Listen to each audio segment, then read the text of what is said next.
Quand on m'a proposé cette affaire de Floralie, c'est quelque chose qui m'a toujours intéressé, c'est le rapport au grand public.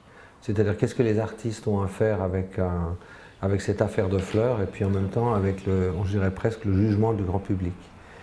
Et ce que ça peut apporter, selon moi, et c'était un gros défi, c'est de s'inscrire dans une manifestation aussi large que ça, aussi populaire on pourrait dire.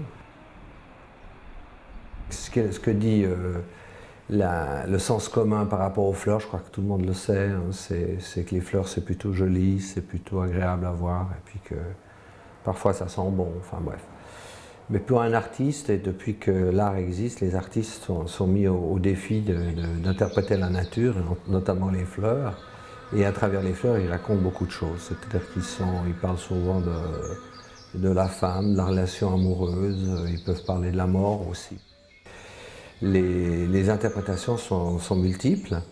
Je pense que cette sensibilité-là, elle est tout à fait possible et se complète aussi avec une idée plus large, plus commune de ce que pourrait être une gentille petite fleur, quoi.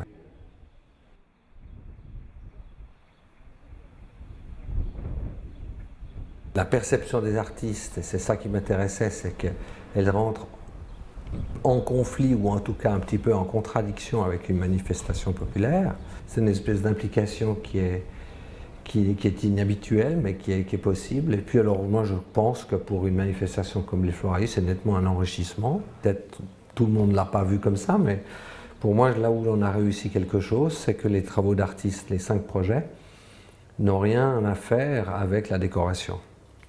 Et qu'on est dans une expression, on est dans des sensibilités différentes, des positions peut-être, autour de quelque chose qui paraît aussi anodin et aussi joli que l'affaire des fleurs, voire des abeilles. La position des artistes peut être plus incisive, plus critique qu'on pense, et que c'est pas parce qu'on manipule des fleurs qu'on est très innocent.